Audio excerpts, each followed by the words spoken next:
What is up, guys? I'm Dick here, and now I'm back with an audio video, and as the title says, in your house, Canadian Stampede retrospective. So, as you might have seen the previous video, so what's going to happen over the next little while, basically, just going forward, I suppose.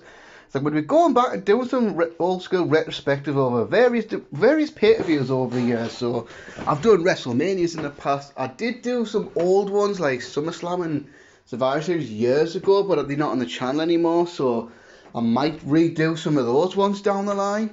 Yeah, it's just because I've just to do something new, basically more than anything. To be honest, just get some new content out there to do some good things.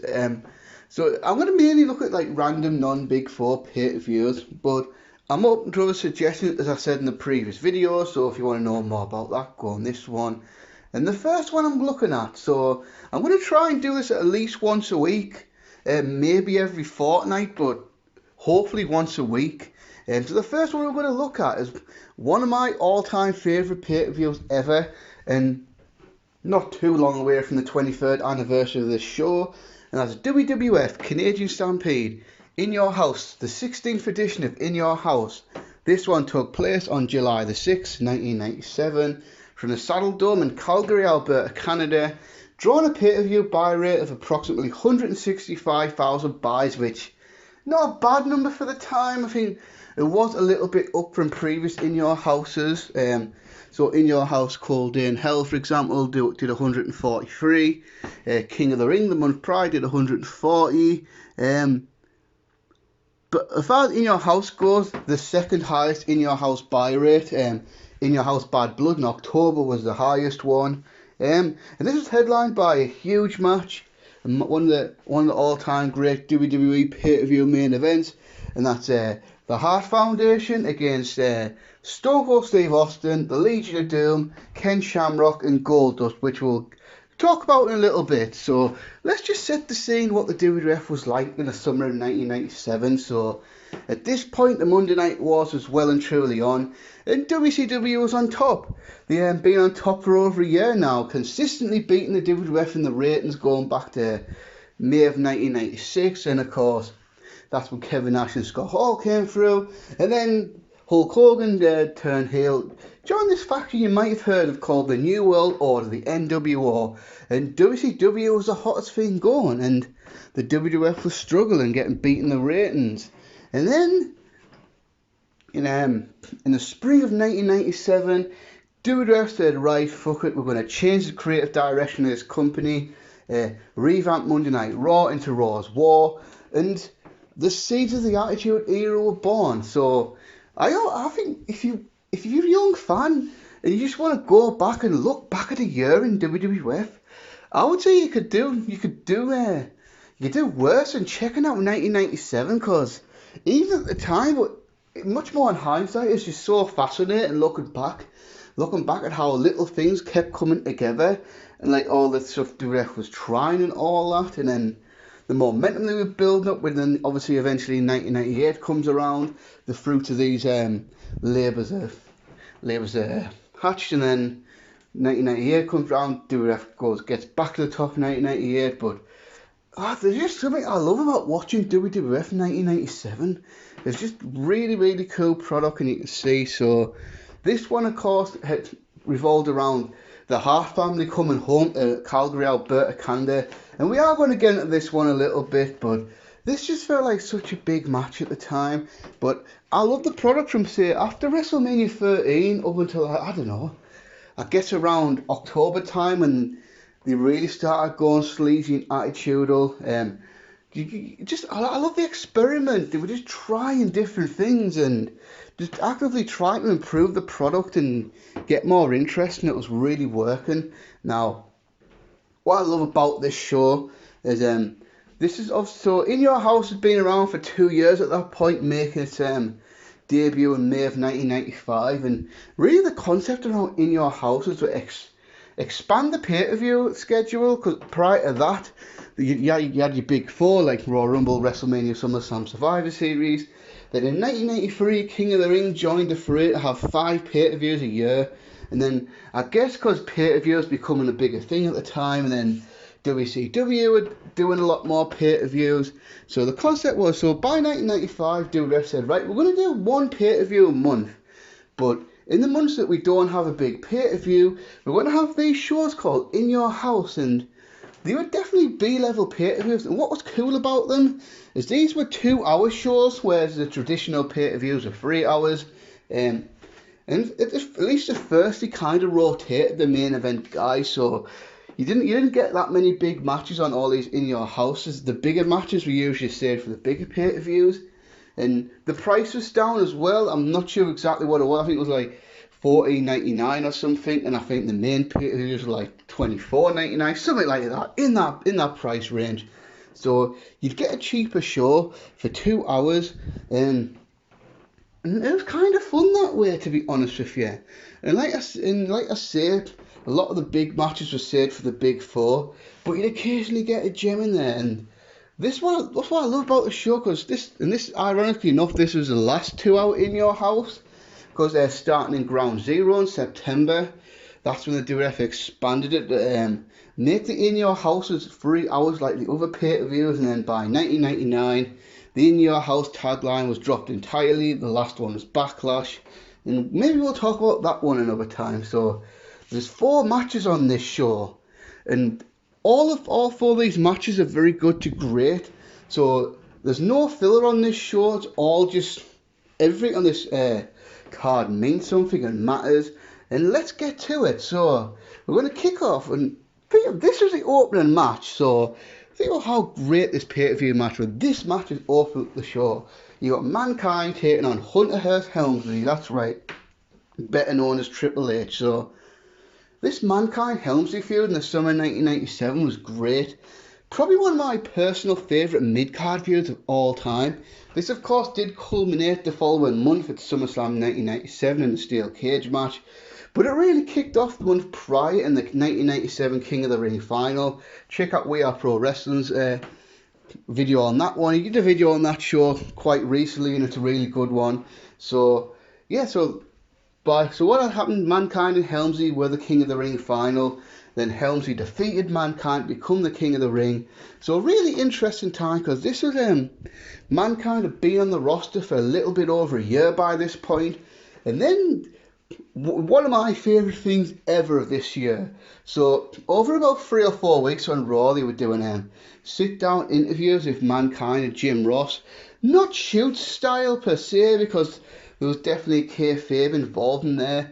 But they were talking about real stuff like Mick Foley's childhood and growing up a WWF fan in New York back in the 70s and early 80s, and then the whole story of him hitchhiking to Madison Square Garden to see the Snooker and Morocco cage match.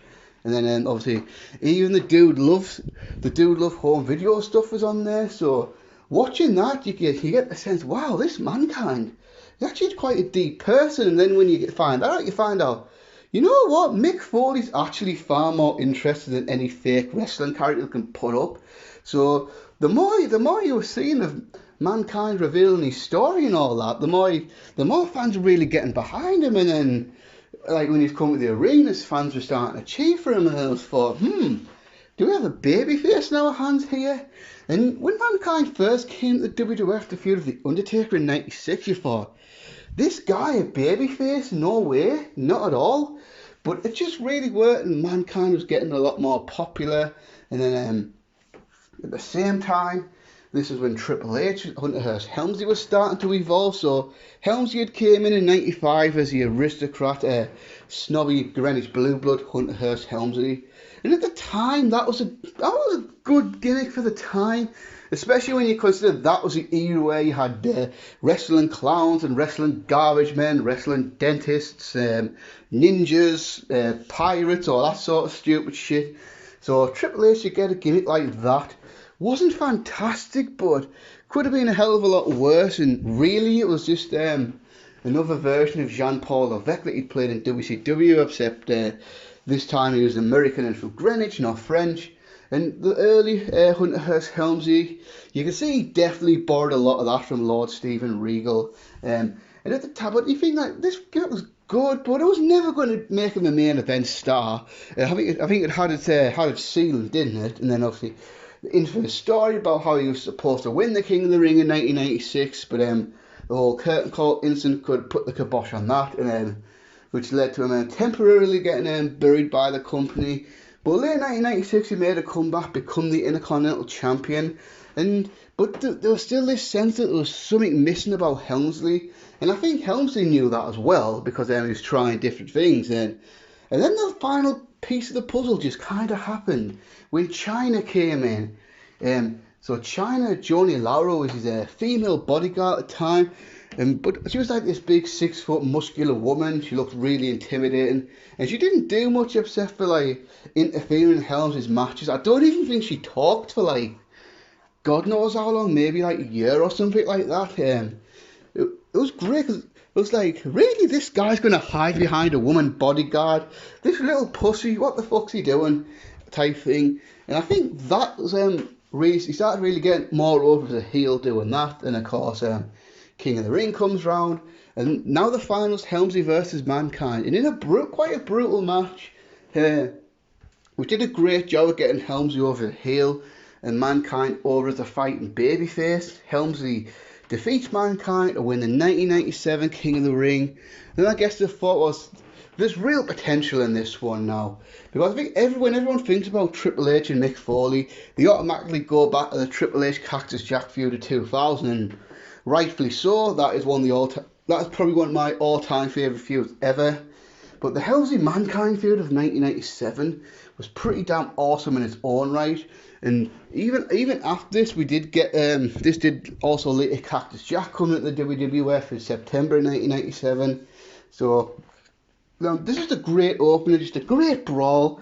Went about 13 minutes, something like that. So got a decent amount of time, but didn't get a lot of time. Let's have a look here.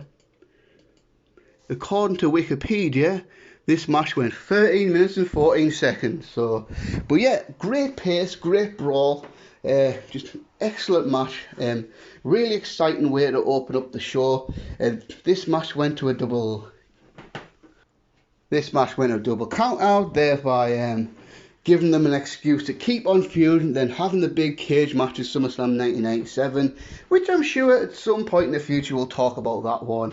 But what I did love about this one, like the post, they just kept brawling to the back, and then in at least 2 matches after that, they did it at least once in the next match, and I think they even did it prior to the Undertaker Vader match as well. They go back to the cameras and show them brawling outside and stuff like that. So the fight actually went on for like a good half an hour after the match, which was just a great touch, really. So Helmsley Mankind, 2 greats of this era, and a fantastic way to open up the show. Now, next match is a really, really interesting one. And a match you'd think, what's this doing on a WWF pay-per-view in 1997? And that's the Great Sasuke versus Taka Michinoku. Like I said, on paper, that just, out of context, that just sounds so weird that this was a pay-per-view match of the WWF in 1997. So at that point, one of the aces WCW really had over the WWF at the time was the Epic Cruiserweight division. I mean, the Cruiserweight division, 96, 97, 98, awesome, like absolutely awesome Cruiserweight division. That was, like, obviously the big stars were the draw, no doubt, like the Hogans, the Pipers, the Nash, the Halls, the Stings, the Lugers. Those guys were the ones that were drawing the ratings, no doubt about that. But once you were watching the show, not only do we have those, they had some of the best pure workers in the world as well. So look at the guys that they had on the roster around this time as far as Cruiserweight. Dean Malenko, Rey Mysterio Jr., Eddie Guerrero, Chris Jericho, Ultimo Dragon, Juventud Guerrera, Psychosis. Absolute greats, right? Awesome guys. So WWF's idea, they were going to try and get some of this.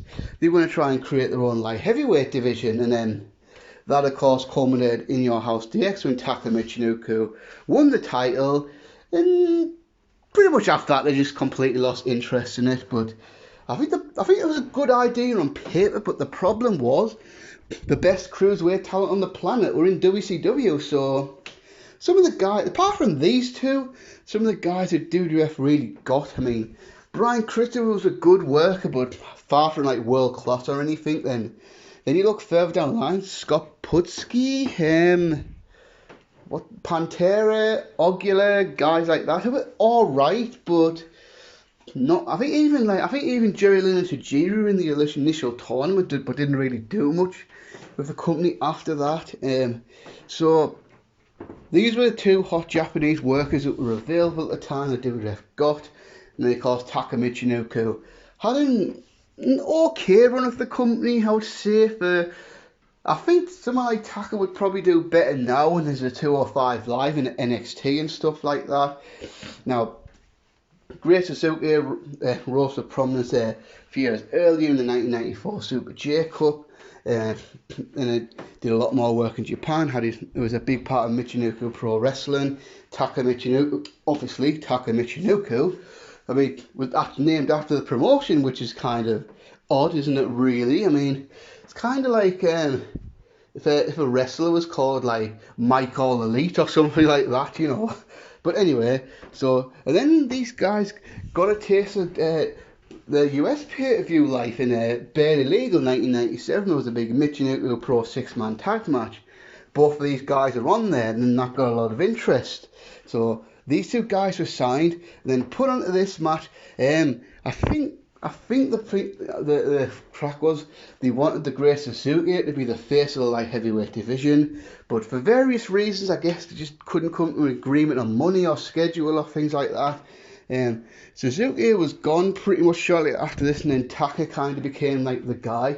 Now, for a WWF pay, because this was a Japanese style, junior heavyweight style match on a WWF pay-per-view, so looking back now, this match isn't really that impressive when you look at it in 2020 eyes, because let's face it, that style of wrestling's evolved so much now. I mean, some of the stuff the guys do now is just like ridiculous, like athleticism, what they can do and stuff like that. But watching this back in 1997 for the first time, I thought this was blow-away stuff. This was an absolutely fantastic match. Went over 10 minutes as well. Got a lot of time. Did not get a lot of time, but in 10 minutes they packed so much tremendous action in this match, and it was just really different from everything else on the card, which was cool as shit. And I think the Calgary fans really liked this match as well, because Stampede Wrestling had a lot of different styles back in the day. They had a lot of European wrestlers, they had a lot of Japanese wrestlers, stuff like that. And it was kind of funny watch this, because the commentators were Vince, JR and Jerry Lawler. And Vince is on commentary, and you just know Vince has no idea who the fuck these guys are. And he's trying to call the match, but like, especially the moves he do, he's never seen any of these moves before, and he has literally no idea what the hell it is. I think it's always go back to these 90s shows when WWF was sometimes have outside talent in there, particularly Survivor Series 1995 for the All Japan Women. It's just so funny when Vince has to commentate and he blatantly has no idea who the fuck they are. And he has to like try and bluff his way through it to pretend he has a clue what he's talking about when he blatantly does it. So he basically just makes JR call most of the match, which is pretty hilarious. And the Great Suzuki defeats Taka Michinoku. And then they had another match the next night on Raw, the July 7th Raw. And that's a really good match to check out as well. Now we're 2 matches in, and we've only got 2 more matches to talk about. But the next one's quite a big one for the World Wrestling Federation Championship.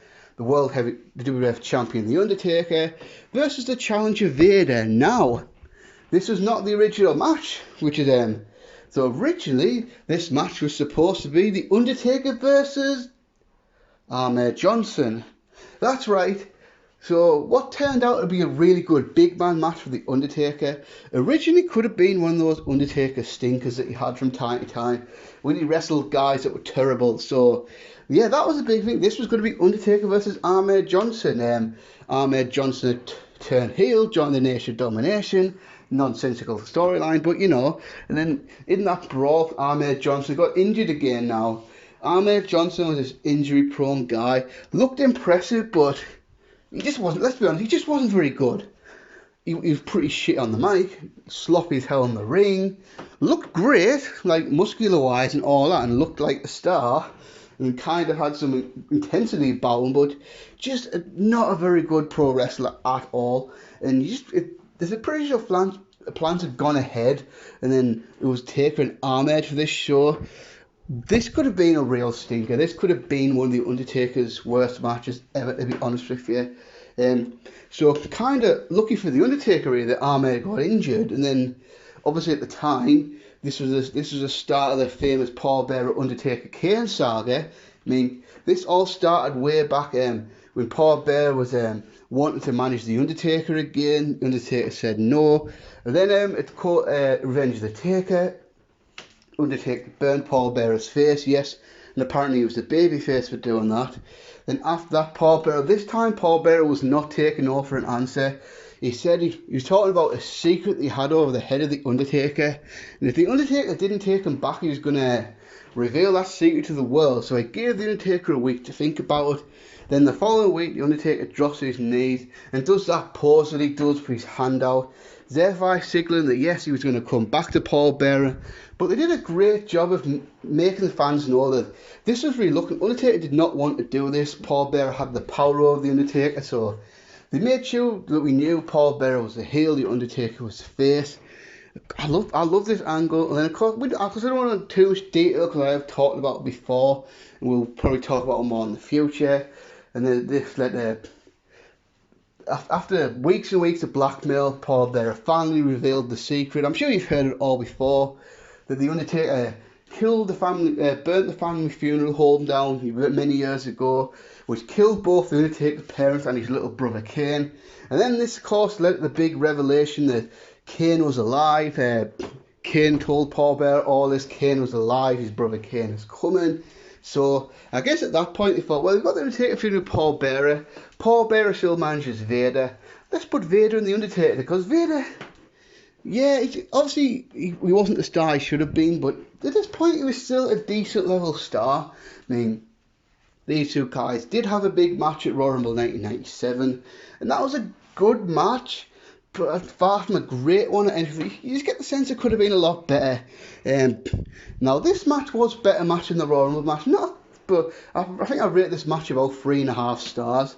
This is a really good match, probably the worst match on this show, but still pretty damn good, because I just get the sense, because these, for me, as far as worker wise, like his in-ring ability, these two have got to be the best two big men of all time in that regard as far as in-ring work goes, absolutely. So it makes you wonder if it was this Undertaker versus 92, 93 Vader or something like that, would this match have been better? I would say probably, or even when Undertaker was having those great matches in like 07, 08, facing like the early 90s Vader, would the match have been better? I would say probably so. But regardless, a really good big man match, good action. And the Undertaker got a strong win, because this was Undertaker's longest reign as a WWF champion. I mean, as world champion, what was it? No, it might have actually been his last world heavyweight title reign in 09-10. No, this one was longer. This was 5 months, WrestleMania to SummerSlam. And this is probably one of those underrated WWF title runs of all time, in my opinion. You had a nice collection of pay-per-view matches and got credible wins over them. Got credible wins over Mankind, Austin, Farouk, Vader. And then he'd go on to lose the title to Bret Hart at SummerSlam. But yeah, I like this title reign a lot, and this match was really, really good. So that leads us to our big main event, 5-on-5, 10-man tag team match. The hometown heroes, the Hart Foundation, Bret Hart, Owen Hart, the British Bulldog, Jim Neidhart and Brian Pillman. Now, granted, only Bret and Owen are actually Canadian, but still.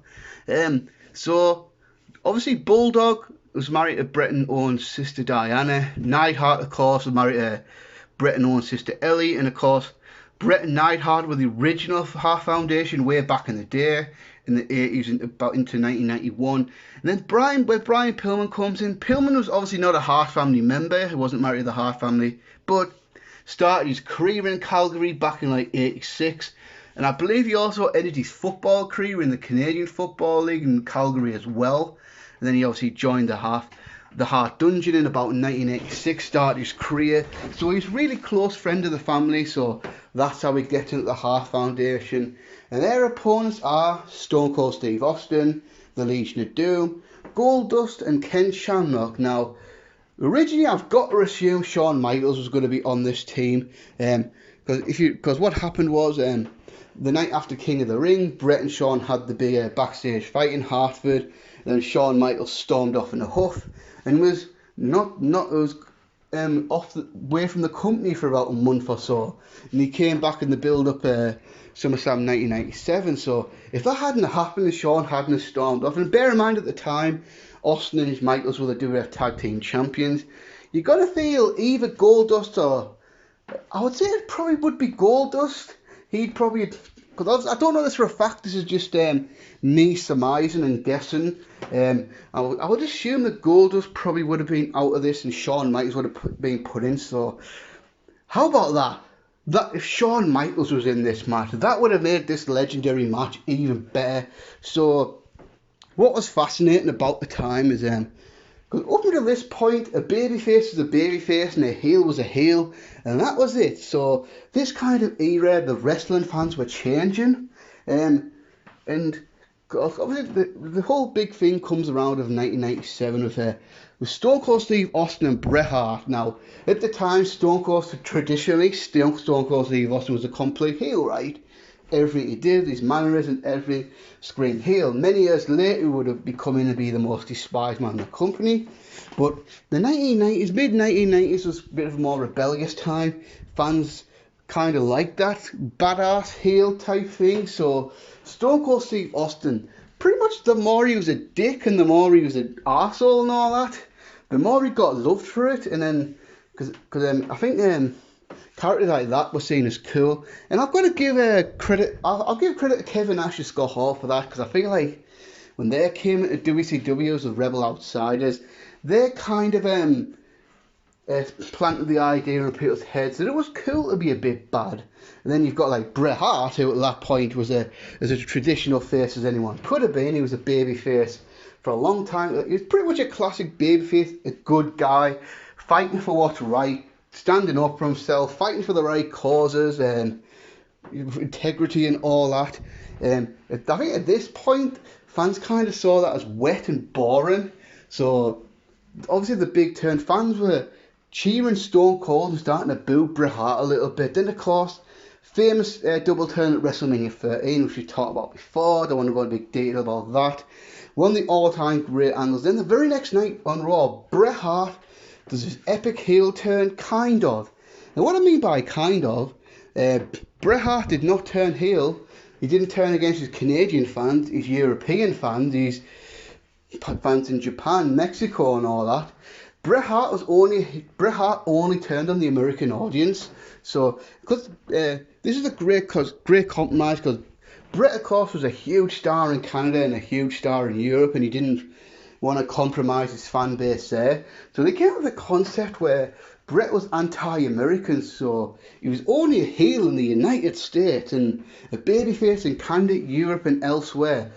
Really, really cool concept. One that they've never really tried again since then, but maybe they could try it at some point in the future. I don't know, but this was brilliant. This was absolutely brilliant. And this, of course, led to the formation of the New Heart Foundation. So one of the big things that got this heel turn going was Bret Hart because Owen Hart and the British Bulldog were the tag team champions, but they were having problems. And then that infamous segment on Raw where Bret Hart reunited the Hart Foundation, got back on good terms with Davey Boy Smith, and particularly with Owen, because that was a big storyline coming full circle with Owen turning on Bret and then the feud throughout 1994, and here they are 3 years later making up and being friends again. And look, the acting on that one was so brilliant, where Bret is going. I still laugh at it now, where Bret's going about this big speech about how he was there for Owen all his life and all that. And then Owen Hart's in tears. Owen Hart's actually crying, and then Bret's like, Owen, I love you. And then they do this big group hug. And one of the funniest things you'll ever see about that, it's just a tiny little thing that Owen did. So when Owen's hugging, he rubs the British Bulldog's top of his head and rubs top of Bret's head, and then you can see even Bret nearly cracked up. Bret has to turn away so he doesn't burst out laughing on camera. So now for a while it was just a trio, Bret, Davey and Bulldog, and then about a month later, Jim Neidhart comes back to the WWF because he'd been away for a while. Last we saw Jim Neidhart was in 1996 when he was Who. Don't worry, that's not a joke, by the way. Jim Neidhart was actually called, in a yellow mask, called Who. Just Google it, and then, but his last year Jim Neidhart back in 1994 when he was involved in the Bret and Owen feud. So now you got the two original Hart Foundation members, Bret and Neidhart, along with Owen and Bulldog, and then Brian Pillman joined the group, and now they're all pretty much feuding with Stone Cold at the time, and then Bret's doing his whole hating America and all that thing. Then at the King of the Ring, Bret makes a challenge because I mean, it's great how this turned out, this angle happened, and then they happened to book a big pay-per-view for Calgary that summer. Just love how it all aligns that way, really. So Bret makes a challenge to any 5 American WWF wrestlers to come and face him for In Your House Canadian Stampede. Of course, Stone Cold Steve Austin steps up to the plate, and then he ends up getting partnered up with the Legion of Doom, Ken Shamrock and Goldust. Now of course at the time, most of the WWF shows were in America, so Hart Foundation were the biggest heels in the company. Now here we are in Canada, the baby faces are the heels, and then the heels are the baby faces. I was just really interested. So obviously all the faces come out first, to varying degree of boos, and then Stone Cold Steve Austin, mega heel heat on him, because obviously at the time he was the hottest baby face in the company, but now he's going to Hart territory in Calgary, so he's coming in as a massive heel for this match. It's kind of like a big away game, isn't it? Big away football game or something like that. These if your two teams are going for the championship or something, now they're going to get booed. And then and the crowd is absolutely electric for this as well. So then the Hart Foundation come out. Pillman gets a nice pop. Neidhart gets a nice pop. Davey gets a big pop. Owen gets a huge pop, and then finally Bret Hart comes out and gets an absolutely insane ovation. I mean, seriously, listen to that ovation that Bret got when he came out. Just one of the absolute hottest ovations of all time. Just even to this day I love it. Just such an emotional moment. And then the match starts, and 24 minutes plus, just all action. I think that's what's great about these multi-man matches. You can keep it super fast paced, and then how it all makes sense, because you just keep rotating the guys that are in there to keep them fresh so it doesn't get stale. So matches went boom, boom, boom, insane pace through the entire thing. Everyone got to look good and all that. Look, and big stories match first. Stone Cold injured Owen Hart first, then Owen Hart had to be taken out, and then a few minutes later, Bret Hart injures hurts Stone Cold's leg, so Stone Cold's taken out of the match. Then in the opening stretch, the finish of the stretch, Stone Cold comes back to the ring. Then later Owen Hart comes back to the ring, and the finish is pretty great. So what you had was because obviously this was in Calgary, right? So the whole Hart family, all God knows how many Hart family members he were. Where Stu and Helen had 12 kids, and they all had kids and all that. So there was probably dozens of Hart family members in the crowd that night. And what Stone Cold Steve Austin does is grabs Stu and picks him up, and then the brothers start getting involved. I think it was maybe it was Wayne that got involved, and then Bruce got involved. Then a big brawl happens on the outside. Then Stone Cold gets back in the ring. Owen Hart takes advantage, rolls Stone Cold up to get the pin, and that was great. I love that little bit, because it would have been the easiest thing in the world to have Bret Hart get the win and go over. I mean, and I don't think anyone would have batted an eyelid at that, but the fact they let Owen get the big pin on Stone Cold was great. I would say, aside from beating Bret at WrestleMania 10, probably the biggest win Owen Hart ever had in his career. And of course, that just set up Owen Hart versus Stone Cold for SummerSlam that year, which we might talk about in another video. So after the match, LOD, Goldust and Shamrock kind of just left the ring after the loss. It's not Stone Cold, however. Stone Cold wasn't going away without a fight. He was still trying to fight, and then they all pinned him down. The cops handcuffed him, took him out, and just a lovely subtle move he did. When he was handcuffed, but he was hands behind his back, but he was still flipping the crowd off and flipping the Hart Foundation off. That was brilliant. That was absolutely brilliant. And then just a post-match, a nice moment where all the half family members come into the ring and all that, have a big celebration at the end. I mean, if you look closely, you'll see some interesting cameos in here. You'll see a teenage Natalia, you'll see a teenage Tyson Kidd, teenage Harry Smith, Teddy Hart. So guys that would go into business later on, you get to see me. Owen and his kids are in the ring. It was a nice moment. It really was pretty much the last great moment for the Hart family as a whole, because pretty much the next few years were really rough for the Hart family, weren't they? I mean, Pillman died like 3 months later, then the whole Montreal screw job happened with Brett leaving the company, and then Owen died in 2 years later in 1999, and that really divided the family a lot. Then both Stu and Helen died over the next couple of years. Davey Boy died pretty much 5 years after this show.